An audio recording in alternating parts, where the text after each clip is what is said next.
Hola a todos, mi nombre es Gerardo Ferretis de León y soy educador. Esta es la lectura de la obra de Arthur Conan Doyle, Historia del Espiritismo, capítulo 8. Continúan los progresos en Inglaterra. Si desea usted tener una copia de lo que aquí se lee, la puede solicitar en forma gratuita a gerardo-ferretis@hotmail.com. Los videos sobre este libro y de otros libros que serán posteriormente se hacen sin fines de lucro, con el objeto de contribuir al estudio, a la investigación y al desarrollo de la cultura en general.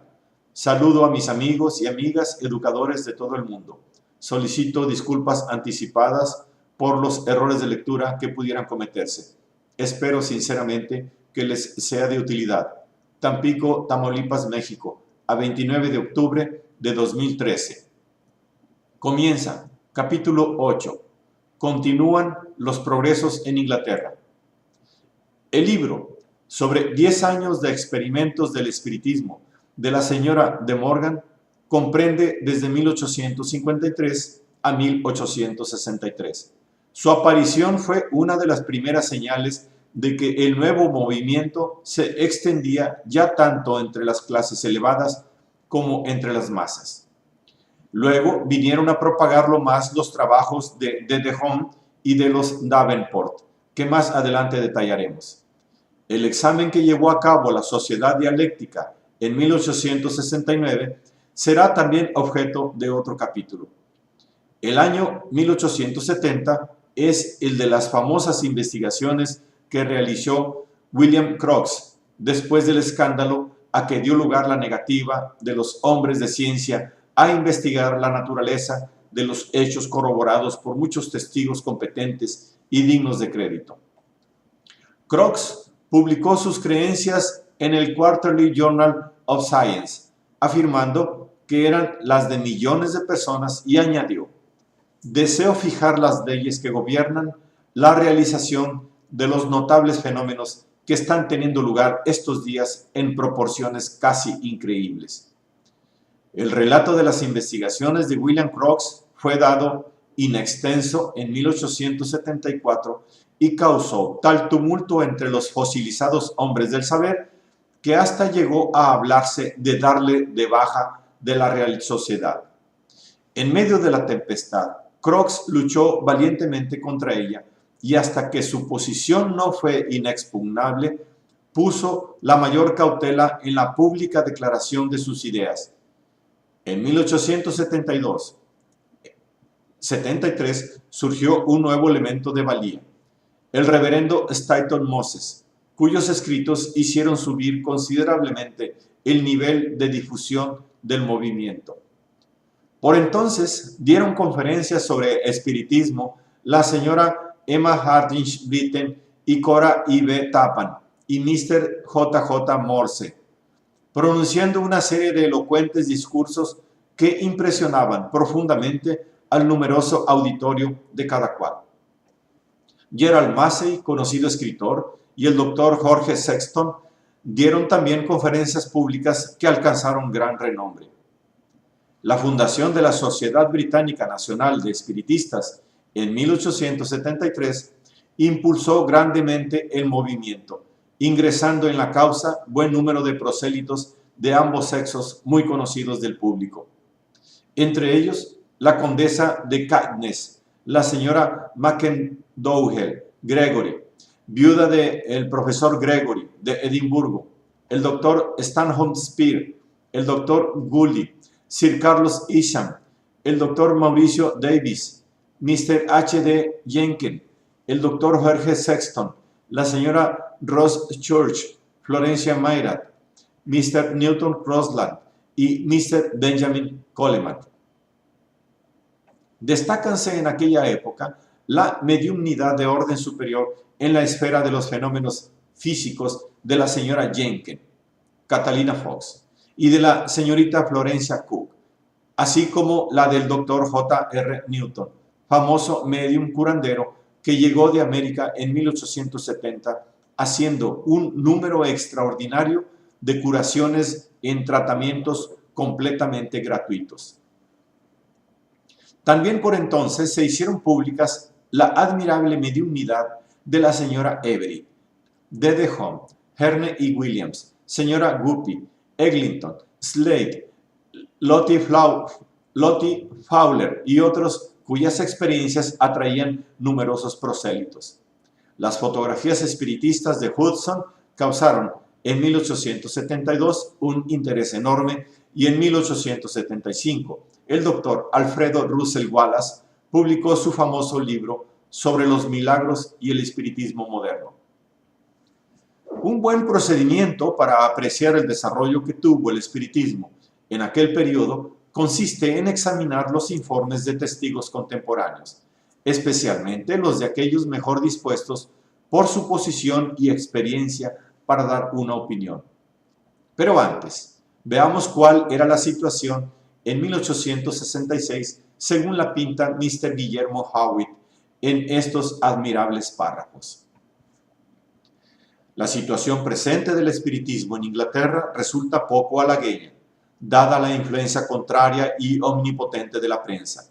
En efecto, después de haber hecho todo lo posible para perjudicar y desacreditar el espiritismo, después de haberle abierto sus columnas solo con la esperanza de que sus locuras dieran motivo a los enemigos para aplastarlo, después de haberle difamado y perseguido tercamente, al ver que todos los medios para acabar con él fracasaban, resolvió amordazarlo y encadenarlo para que de esta suerte fuera más fácil darle el golpe de gracia.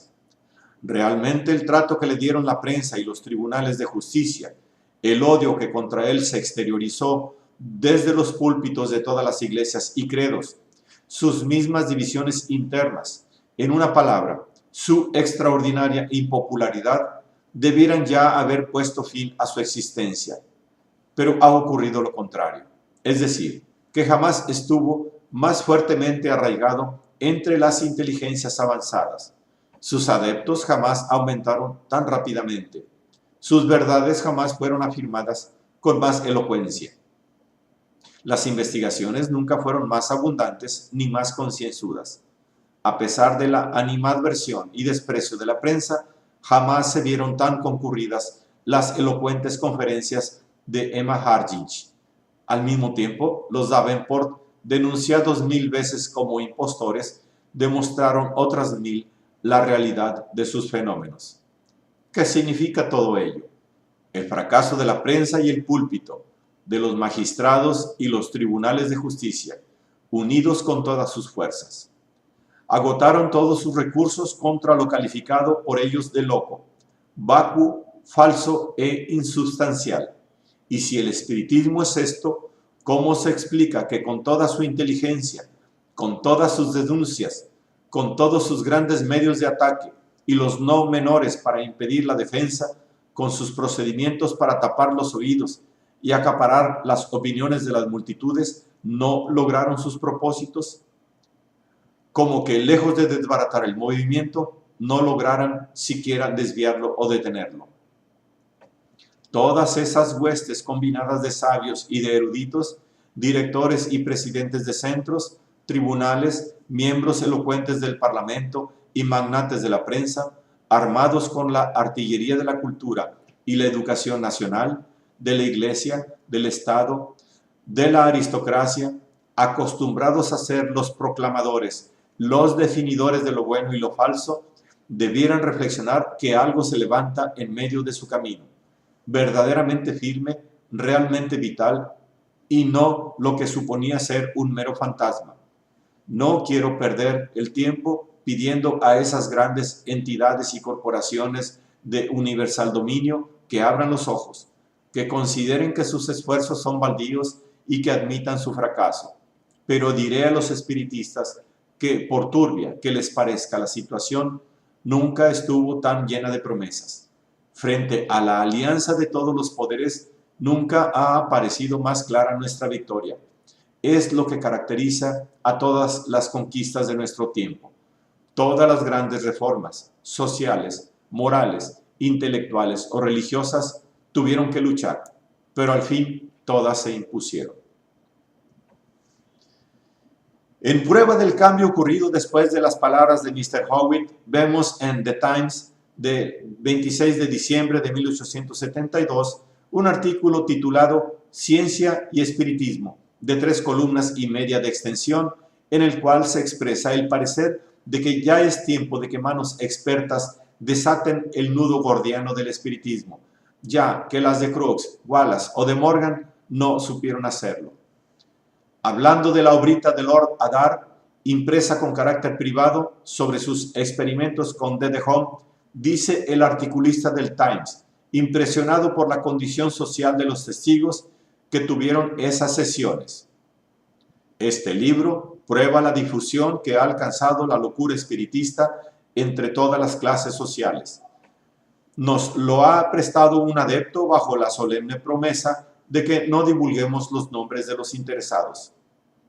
Consta de 150 páginas con el relato de las sesiones y fue impreso con carácter privado a expensas de un noble conde que dejó vacante su puesto en la Cámara de los Lores al fallecer últimamente, abandonando las sillas y mesas animadas por los espíritus a las cuales tanto cariño tuvo en vida.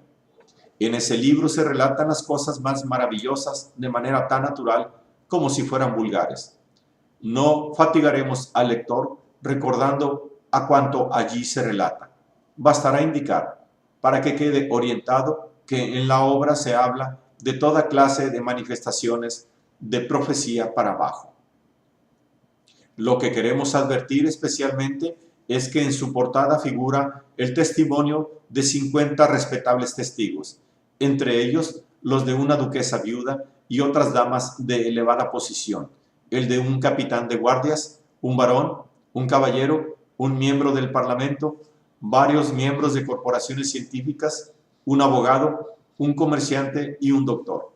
Las clases aristocráticas y las clases medias más distinguidas están representadas en todos sus grados por personas que por su condición social y por los títulos que las adornan tiene que suponérseles muy provistas de cultura, inteligencia y perspicacia.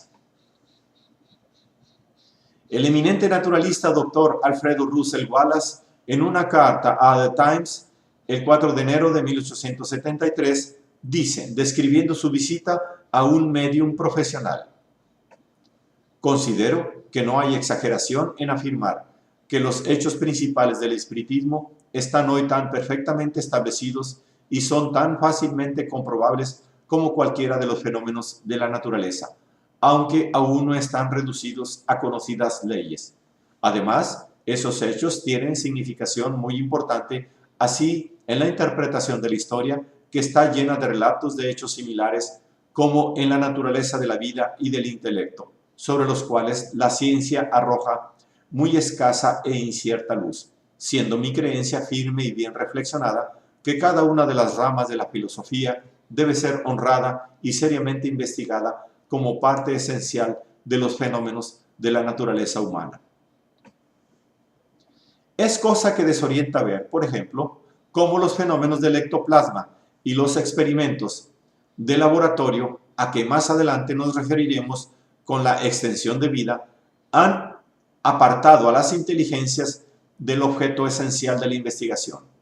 Wallace, en cambio, con su mentalidad grande, avasalladora, libre de prejuicios, vio y aceptó toda la verdad, desde las humildes pruebas físicas de las fuerzas externas hasta las más altas enseñanzas morales de que esas fuerzas nos hablan.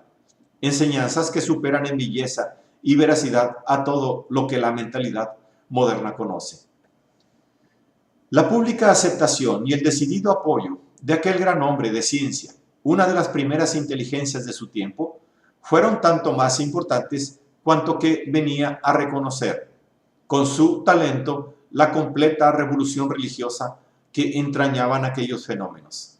Sin embargo, es chocante que así en nuestros días como en los pasados, y con raras excepciones, el buen sentido haya sido patrimonio de los humildes después de ser rechazado por los eruditos. El corazón y la intuición triunfan allí donde los grandes cerebros fracasaron. Y eso a pesar de ser la cuestión de las más sencillas, tanto que a la manera de Sócrates puede expresarse por una serie de preguntas del tenor siguiente. ¿Hemos establecido alguna relación con la inteligencia ¿De los que han muerto? Los espiritistas contestan, sí. Nos dan informes de la nueva vida en que han entrado y de si esta última depende de su anterior vida terrenal. Sí. ¿Corresponde sus enseñanzas a las que sustentan las distintas religiones que hay en la tierra? No. En vista de ello, ¿no es evidente el alcance religioso que tienen esas comunicaciones? El espiritista humilde lo ha comprendido así, adaptando su fe a esos hechos. Sir Guillermo Barrett, entonces profesor, llevó el tema del espiritismo ante la Sociedad Británica para el Progreso de la Ciencia, en 1876. Su comunicación se titulaba Algunos fenómenos relacionados con las anormales condiciones de la mente. Le fue difícil conseguir que le escucharan. El Comité de Biología se negó a acoger la comunicación y acordó trasladarla a la subsección de Antropología, que la aceptó únicamente por el voto decisivo del presidente Dr. Alfredo Russel Wallace.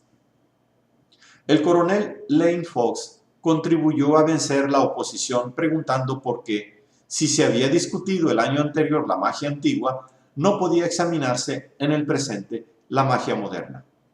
La primera parte de la comunicación del profesor Barrett se refería al mesmerismo, pero en la segunda relataba sus experimentos de los fenómenos espiritistas, pidiendo que se emprendieran otras investigaciones científicas acerca del particular. Los detalles más convincentes que aportaba se referían a un notable experimento relacionado con los golpes transmitidos por la mediación de un niño. El espiritista, 22 de septiembre de 1876. En la discusión que se entabló, Sir William Crookes habló de las levitaciones que había presenciado con D.D. Home, diciendo acerca de ellas: la evidencia en favor de esos fenómenos es mayor que la obtenida en favor de casi todos los fenómenos naturales investigados por la Sociedad Británica. Y a continuación expuso diversas manifestaciones sobre sus métodos propios de investigación psíquica. Pedí que se investigara cuando apareció por primera vez el medium Dr. Slade y precisé las condiciones por mí exigidas, haciéndose la investigación absolutamente de acuerdo con ellas, en mi propia casa y delante de amigos y testigos escogidos por mí mismo, con las precauciones que yo prescribí y con entera libertad de emplear en las pruebas toda clase de aparatos. Siempre que ello resultaba posible, me servía de esos aparatos para comprobar los fenómenos, no queriendo fiarme de mis sentidos más de lo conveniente. Pero cuando era necesario fiar en mis sentidos, apelaba a ellos, pues disiento por completo en este punto de la opinión de Mr. Barrett cuando dice que un investigador físico resulta ser un obstáculo para un medium profesional. Yo aseguro, por el contrario, que el investigador físico tiene un valor y una importancia considerable para esas pruebas. Lord Rayleigh, el distinguido matemático, aportó a la discusión la declaración siguiente: creo que debemos estar reconocidos al Dr. Barrett por su valor, pues valor requiere afrontar esa materia y darnos los frutos concienzudos de sus experimentos. Mi interés sobre el asunto data de 2 años, cuando empecé a leer el informe de las investigaciones de Mr. Crookes.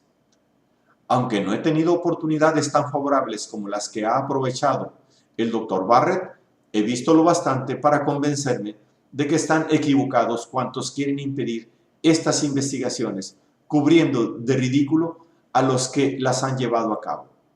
A Mr. Groom Napier fue acogido con siseos cuando, al intervenir en la discusión, dio cuenta de las pruebas psicométricas verificadas con personas cuyos escritos habíanse encerrado previamente en sobres lacrados. Y cuando quiso hablar de las luces mediúmnicas que a él mismo le había sido dable contemplar, los siseos aumentaron de tal modo que no tuvo más remedio que volver a su asiento. El profesor Barrett, contestando a sus impugnadores, dijo: Un hecho que demuestra la inmensa difusión que ha tenido el movimiento en los últimos años es que una comunicación sobre los fenómenos que no a mucho habría causado risa haya podido ser aceptada por la sociedad británica y discutida a fondo en el día de hoy. El Spectator de Londres, en un artículo titulado La sociedad británica y la comunicación del profesor Barrett, comenzaba con la siguiente opinión propia de una mente de sereno juicio. En vista de la comunicación del profesor Barrett y de la discusión que siguió a ella, esperamos que la sociedad británica siga ocupándose del tema a pesar de las protestas del que llamaremos partido de la incredulidad supersticiosa. Porque es una pura superstición y nada más el pretender que se desechen como indignos de crédito hechos cuidadosamente examinados y probados por un observador de grandísima experiencia, sencillamente por no ajustarse a primera vista tales hechos a lo conocido hasta ahora. Las opiniones de Sir Guillermo Barrett fueron concretándose cada vez más hasta que aceptó el espiritismo de una manera inequívoca antes de su llorada muerte en 1925. Vivió, por fortuna, lo bastante para ver cómo menguaba el antagonismo del mundo entero hacia el nuevo culto, no pudiendo decirse otro tanto del oscurantismo de la sociedad británica, tan completo ahora como entonces. Conviene referir aquí que, hablando Sir Guillermo Barrett con el autor, recordó que los 4 hombres que le apoyaron en aquella histórica y difícil ocasión poseyeron la Orden del Mérito, el mayor honor que la nación puede otorgar a un ciudadano. Fueron Lord Raleigh, Crofts, Wallace y Huggins. Pero en el rápido crecimiento del espiritismo no todo fue puro. Frecuentemente se oyeron alegatos contra médiums embaucadores. Si bien hoy puede afirmarse a la luz de los últimos conocimientos que mucho de lo que se consideró entonces como engaños no lo eran en modo alguno. No hay duda, sin embargo, que la ilimitada credulidad de muchos espiritistas fue campo abonado para la explotación de los charlatanes.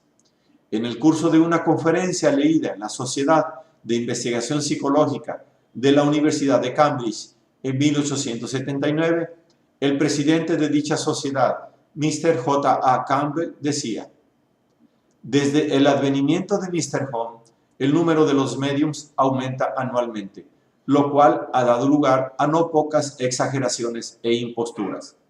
Más de un farsante se ha convertido a los ojos de los necios en un ángel divino, y se ha visto a algún pillastre envuelto en una sábana para hacerse pasar por un espíritu materializado. Así se ha fundado una pseudo-religión en la que nombres muy sagrados utilizáronse para sacar el dinero a los tontos. Sobre el carácter de tales divinidades y sus doctrinas no quiero hablar para no ofenderos. Afortunadamente, el movimiento tiende a librarse de ellos. Gradualmente se vuelve más puro, serio y sólido como fruto de los estudios y trabajos de los hombres cultos. Hubo también un aumento aparente del que se llamó anticristianismo, ya que no antirreligioso espiritismo, lo cual fue causa de que Guillermo Howitt y otros ilustres mantenedores del movimiento cesaran de prestarle su colaboración y hasta contribuyeran en el Spiritual Magazine con importantes artículos a la condenación de aquella tendencia. En 1881 comenzó a publicarse el importante semanario espiritista Luz, y en 1882 fundábase la Sociedad de Investigación Psíquica. Puede decirse que la actitud de la ciencia oficial fue durante los primeros 30 años tan irracional y poco científica como lo fueron los cardenales que condenaron a Galileo, y si hubiera existido una inquisición científica, habría decretado las crueldades del terror contra los paladines del nuevo conocimiento. Hasta la creación de Sociedad de Investigación Científica, nada se intentó seriamente para comprender o explicar un problema que ocupaba la atención de millones de inteligencias. Faraday había expuesto en 1853 la teoría de que el movimiento de las mesas era causado por la presión muscular, lo cual, si puede ser cierto en algunos casos, nada tiene que ver con la levitación en general y como quiera que sea, tal hecho pertenece a una clase muy limitada de fenómenos psíquicos. La objeción científica corriente era que todo aquello no tenía nada de extraordinario, por lo que importaba poco el testimonio de millones de testigos veraces. Otros sostenían que los pretendidos fenómenos podían ser obra de un escamoteador cualquiera, y para probarlo se realizaron ciertas burdas imitaciones, como la parodia hecha por Maskelyne en las sesiones de los Davenport. Por otra parte, los elementos religiosos, irritados porque se intentaba separarlos del camino tradicional, encontrábanse bien dispuestos para aceptar todas aquellas novedades como otras tantas obras del diablo. Por una vez, los católicos romanos y los evangelistas se unieron en su campaña de oposición. Está fuera de toda duda que se puede llamar a los espiritistas inferiores y recibir de ellos mensajes de orden inferior y pasivo, ya que nos rodean toda clase de espíritus y lo similar atrae a lo similar. Pero las enseñanzas filosóficas sublimes recibidas por los investigadores serios y de cultivada inteligencia demuestran que lo que está a nuestro alcance y nos afecta no es diabólico, sino angélico. Doctores hinchados de suficiencia encontraron a los ruidos espiritistas como explicación fundada en el crujido de las articulaciones.